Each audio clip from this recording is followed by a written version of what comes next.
कणखर बातमी, कणखर आवाज. आपण पाहता सावली मराठी न्यूज चॅनल. शासकीय विश्रामगृह वसमत येथे भारतीय जनता पक्षाचे नवनिर्वाचित युवा जिल्हा अध्यक्ष श्री शिवाजीराव मुटकुळे साहेब यांचा भव्य दिव्य असा सत्कार वसमत येथील भाजपाचे सर्व कार्यकर्ते पदाधिकारी यांच्या उपस्थितीत संपन्न.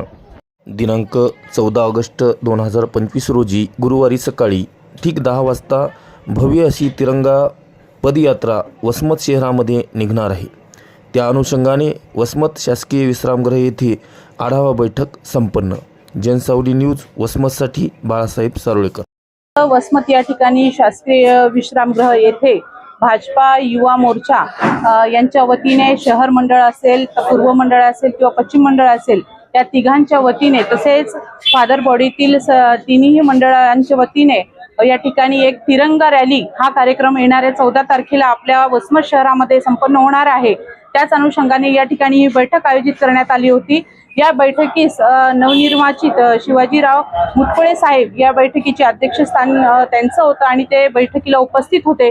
त्यांनी योग्य ते मार्गदर्शन या तिन्ही जे मंडळ अध्यक्षांची नियुक्ती झाली आहे त्यांना मार्गदर्शन केलेलं आहे.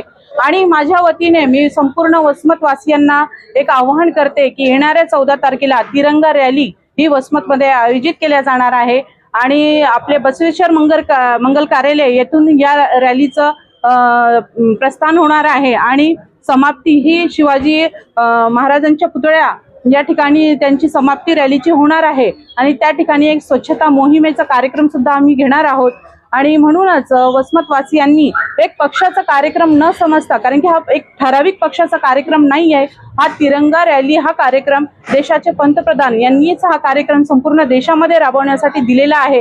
या रॅलीमध्ये सगळ्यांनी तिरंगा हातात घेऊन आपल्या देशासाठी घोषणाबाजी करून या तिरंगा रॅलीचं आयोजन करावं आणि मोठ्या संख्येने वसमतवासियांना सर्वांना आवाहन करते की मोठ्या संख्येने जास्तीत जास्त महिलांनी, पुरुषांनी आणि युवकांनी या रॅलीमध्ये सहभाग घ्यावा असे आवाहन या ठिकाणी मी. या रॅलीमध्ये जिल्हा अध्यक्ष गजाननराव घुगे साहेब असतील, शिवाजीराव मुटकुळे साहेब असतील, तसेच वसमत विधानसभेतील ज्येष्ठ मान्यवर नेते मंडळी हे सुद्धा असतील, तसेच अजून नेते मंडळी या कार्यक्रमामध्ये कसे सहभागी करून घेता येतील याचं आम्ही नियोजन करत आहोत.